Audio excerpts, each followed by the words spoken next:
What's good, beautiful people? It's your girl, Ashley Janae. Thanks for stopping by. Today, I'm doing something a little bit different. I'm bringing you a story time, and I'm going to be talking about something that is personal to me. I have Tourettes, and I'm making this video for a few reasons. One, because I feel like it's time. It's not something that I've ever openly talked about. And two, I recognize that there's a lot of misinformation and misrepresentation about Tourette's. Even when I go to search for it on YouTube to try to find someone that shares a similar story, I just say, I haven't found anything that resonates with me. So I wanted to just let you in on my story and my journey, hopefully to help someone else who is in my shoes or that has been on this journey or has a child or a relative, a friend that is on this journey. So you can have a little bit better insight into maybe what they're dealing with and maybe some insights on how to be a friend. So the involuntary muscle movements or vocal sounds, the repetitive habits, those are called tics. And my tics started manifesting when I was about 2 years old. Now, I don't remember this period in my life, but my mother has told me about it. We've had a few conversations about it.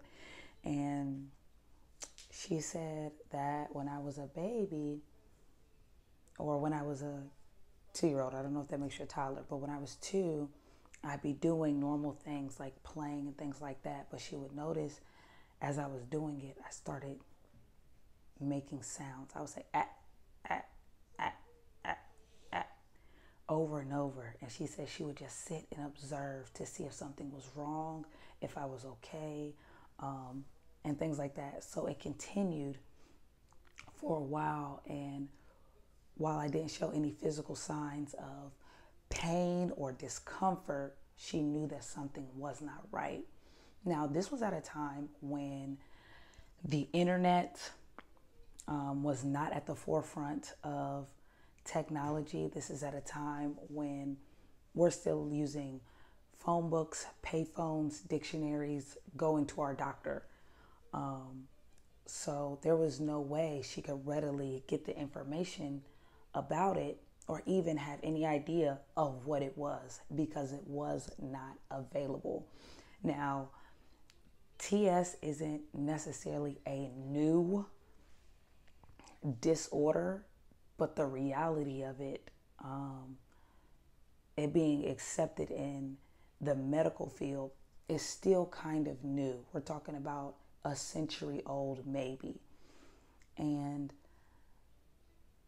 she asked a few doctors about what was going on, and a lot of times the feedback was she's probably trying to get attention. And it wasn't until I was maybe in the second grade and one of my teachers, I don't even know if she was one of my teachers, but a teacher at my school recognized my symptoms because she had a relative who was diagnosed with Tourette's syndrome. And so she was familiar with it. And so she spoke to my mom to let her know about this thing called Tourette's syndrome. And so as my mom looked into it, she still got a little bit of pushback from doctors, but she found a doctor who was familiar with what it was. And he explained it and broke it down. But at the end of the day, it still kind of was like, are you sure this isn't something that she's doing to be seen or to get attention? My mom never thought that. She knew that something was not right. So the doctor offered what they had at the time was their best option, which was chemical drugs, what they call medicine. And my mom didn't really like that idea, but she wasn't exactly sure what it was. So she offered me, she said, do you want to, take their medicine? And I told her no. But what I remember more than anything, I don't even remember the doctor's face, but I remember that I told him when he asked me to explain it to him.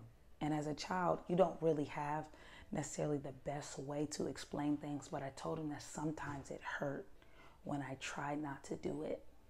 And he told me I was lying. Well, he told my mom that I was lying because there were no known studies that Tourette's caused physical pain. And what I was not able to articulate then that I am able to articulate now is that when you suppress your tics, when you suppress whatever spasm you feel in your body, it causes you extreme discomfort after time goes by. If you suppress 1 or 2 or 3, it becomes more manageable as you get older. But when you're a child trying to stop your body from doing something that your body wants to do, it is extremely uncomfortable and even a little bit painful. But he called me a liar in every sense. He called me a liar because his science, his research, the limited access of information that he had said nowhere in there that TS causes discomfort. But if you talk to anyone with Tourette's, you'll find that we learn how to suppress the manifestations of our impulses so much better as we get older. So the reality is, while I still very much have a lot of different tics and sometimes they change, but being a person that is past young adulthood, I don't have to deal with it as heavily or as openly as, say, a teenager or a preteen, because that's when you struggle with it in most cases the most. So the times that are worse for me are at night because I've learned how to go an entire day being invisible in that sense. So I've learned how to suppress my tics, whether they are vocal or motor, and learn how to take breaks. So there are certain times that if I'm feeling overwhelmed, if I'm stressed, if I'm under a lot of pressure, or I'm feeling excitement, whether it's excitement about something good or that adrenaline from something negative, it makes it much, much harder to suppress my tics. And I might have to take a bathroom break and then just go sit down. That's why meditation is a big part of my life, learning how to still my mind. Self-care. That's why self-care is really important for me, because I find that it's easiest to maintain personal control when my mind is clear or focused on a specific task. Like when I'm making these videos, when I'm studying or reading out loud, so much easier versus when I'm laying down, my body is at rest, I'm reading silently, or it's very late at night when my body is just ready to let some of these things out. It's almost like taking a breath of fresh air after being stuck in a confined space for so long. You can breathe in a confined space for days or even weeks, but when you come out of that space, you breathe a whole lot differently. So it's kind of like that. So when my mom said, "Do you want to take their drugs?" and I told her no, she said, "Okay, we're going to come up with a plan." And this is why I love my mom, because some of the tics, some of the manifestations of impulses that I had were a little bit on the, I guess what would be considered inappropriate side. So when you watch movies and things like that, or a comedy, or someone makes a rude comment like, "Dude, why are you acting like you have Tourette's? What's wrong with you? Do you have Tourette's?" Or they show someone with Tourette's in a movie, more times than not in the movies that I've seen, the person with Tourette's has an extreme display that is coupled with obscenities. And the reality is that in all cases of known Tourette's, less than 20% of people manifest their impulses in that way. That means most people with Tourette's are not yelling out obscenities. Most people with Tourette's are not being socially inappropriate in public. It just is not like that. But when you're looking at movies, even on social media outlets, when they're doing interviews with people with Tourette's and things like that, it's basically the same thing. And I understand you have to get your views, how you get your views, but that's not the majority of us. So my mom said, we're going to focus on redirection. And one of my manifestations was raising my middle finger. And it wasn't necessarily to a specific individual, but I would raise my middle finger up a lot, and my arm would go all the way up, just over and over, over and over, over and over, and I'd be raising my middle finger up. So I played sports as a kid. I played sports all throughout until I got to college. So my mom, in her mom way, helped me to redirect mentally where the energy was going. And knowing so much that I know now about energy, this is amazing. She would say, basically send the energy when it's, coming through your arm. Instead of going to this finger, send it to this finger. And she created the perspective in a way that allowed me to recognize that there was some piece of control that I could have. Because what I could not change was the fact that the impulse was coming. What I could not change was that one way or another, my hand was going to put up a finger. My whole arm was going to go up. But that little bit from when it got to here, instead of this finger going to this finger, my manifestation became this. And I stick my first finger up all the time. I couldn't help it. But I did it. It took some practice, but I did it. Another thing that I used to be really obsessed with was I had to do everything 5 times. Not necessarily every single thing, but there were certain things my brain was programmed to do 5 times. Like I would walk in a room 5 times, I turn on a light 5 times, I turn the light off 5 times, things like that. I had to do everything 5 times. Now, some of the tics, I could not help what I did. There wasn't any type of redirection I was able to do. I kind of just had to deal with it. But for some of the smaller things like that, I could. There were certain things I could not control. I did a lot of vocal outbursts, but they were not obscene. They were like, ah, or something in that range. And a lot of times it got me in trouble because my teachers would say that I was being a distraction on purpose and I was trying to get attention. Still, this followed me well through middle school. But around, I don't know, it varies. I want to say around middle school, it became a lot easier, but I experienced, this is going to sound like an oxymoron, but I experienced some minor trauma, and don't get hung up on that, but I experienced minor trauma in middle school, and it made it a lot worse for a while. And that's what I mean when I say the stress plays a huge role in how you're able to cope, like how you're able to deal. And it was so overwhelming for me at that time. It was a few other things going on, like our house had caught on fire that year. the minor trauma thing that happened.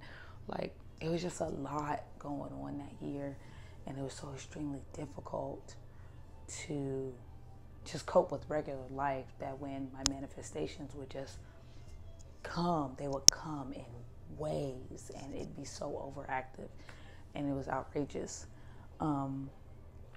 But eventually I noticed that, one, not only did it become easier for me to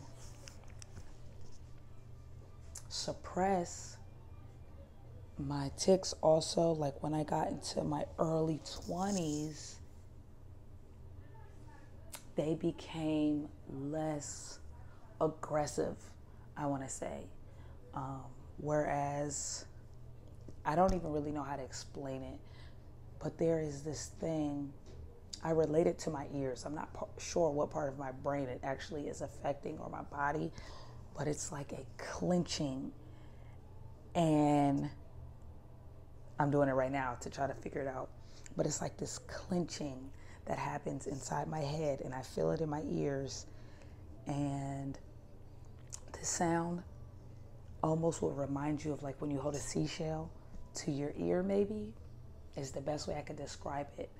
But that used to happen so much in my ears that I couldn't even think.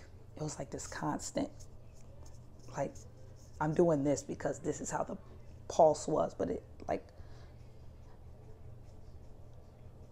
over and over and over and over, and sometimes I couldn't even think straight. So mainly at times of extreme stress or high stress, that I had to deal with that. But I noticed when I got through middle school, some of that slowed down a whole lot. Man, I've had so many different tics, and here's the thing: there's no like one tic that you have. You have multiple. For most of us, you have multiple tics. I had everything from that actually is one of my tics. People think something is always wrong with my neck. And the reality is there is something always wrong with my neck. My neck is constantly in pain because I'm constantly doing this. It's almost like this feeling that I need to get a crick out of my neck, but it creates a worse problem because it's constant. But the reality is it used to be a lot worse, where my head used to just do like this so much, I would strain the side of my neck, and it was so hard. And that's what I mean. My tics became less aggressive. Not my tics, the impulses became less aggressive in my brain when I got into my late teens and early 20s. And I was really good at hiding it. Sometimes, though, I wasn't. Like, what I would hear a lot, what I couldn't hide, was some of my eye tics. And I remember people used to say to me all the time, like, are you winking at me? Are you blinking at me? What are you doing? And I was so ashamed that I would just be like, no. And it's crazy because, you know, when somebody sees you do something and then you deny it, you just look dumb. But I didn't know what to do. And how do you say I have Tourette's? And then it's like, what's that? And then you try to explain. And then when you're a kid, it's just, oh, you're weird, or oh, you're this, or you're that. Even as going into my late teens and as an adult, it was so hard because the movies, like there was this movie called Deuce Bigelow, Mel Gigolo. And it was funny, but the whole premise of the movie was this guy that dated weird or abnormal women.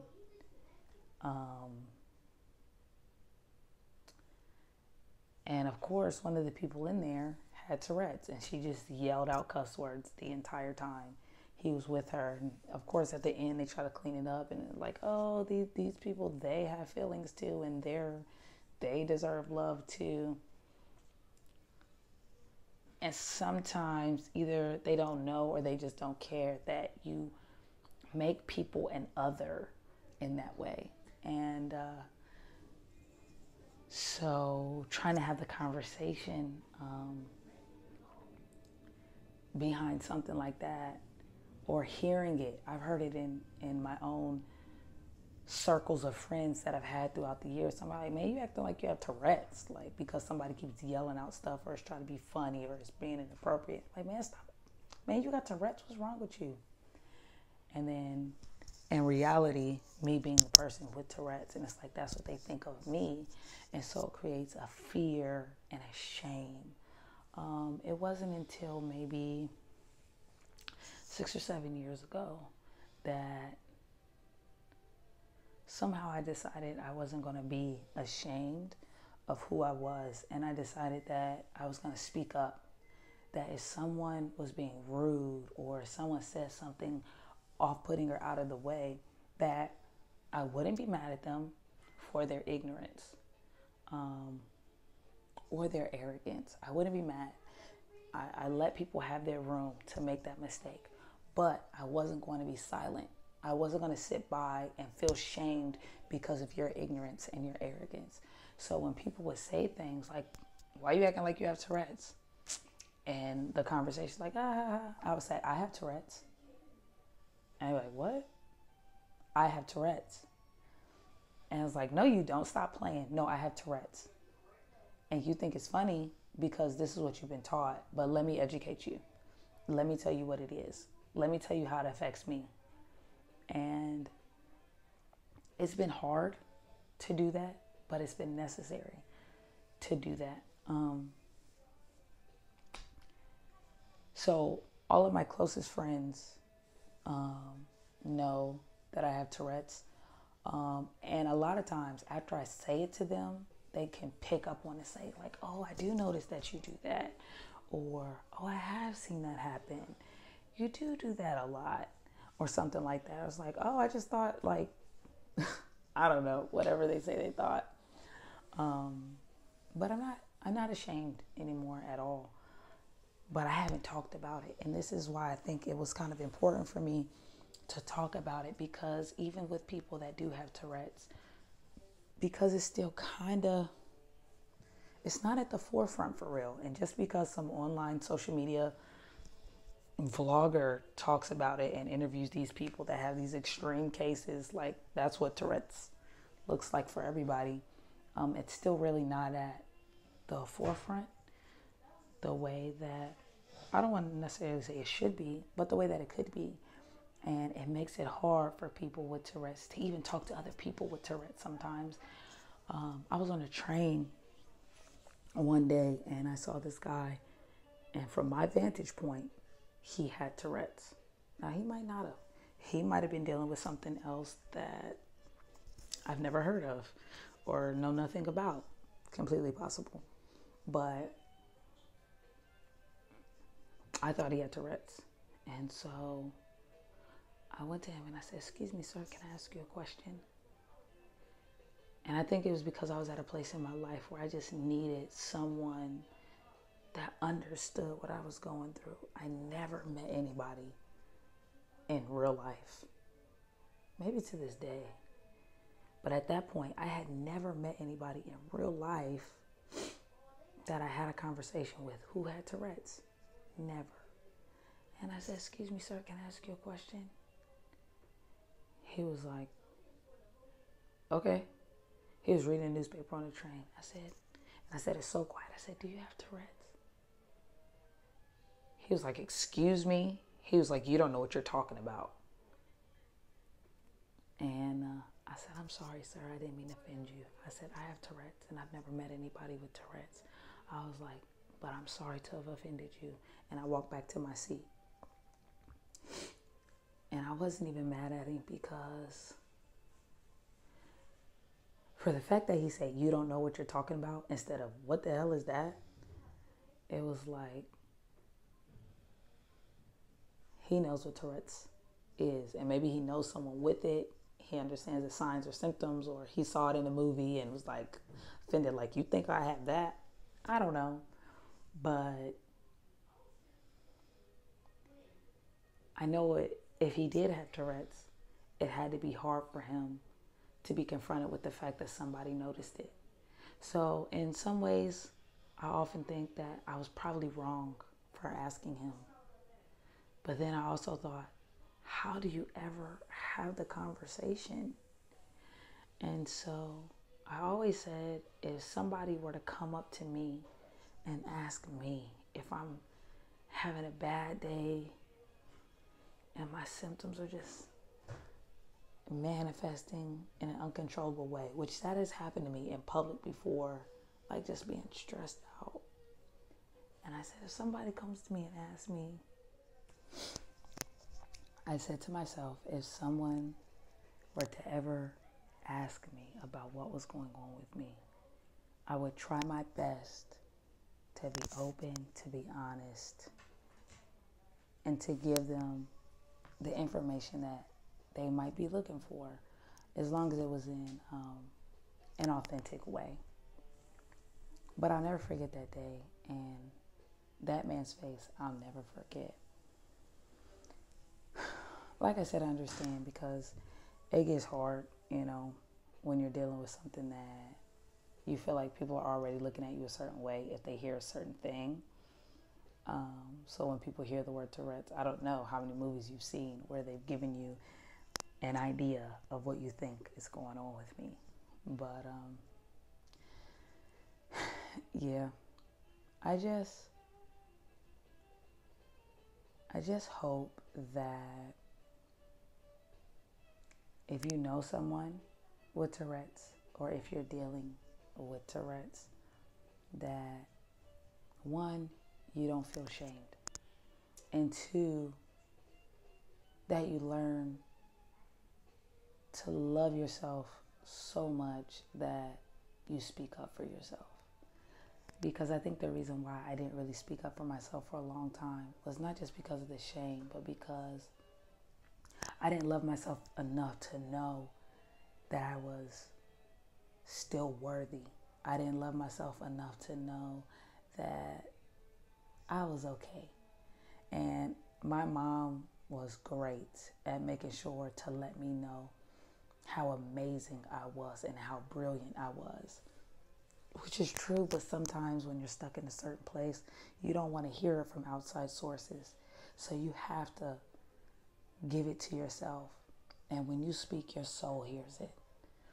So it's really important that you are speaking life and positivity, and things that will elevate the vibrations of your body and your mind. You have to speak those things that you might not even believe sometimes. I am beautiful. I am strong. I am courageous. I am enough.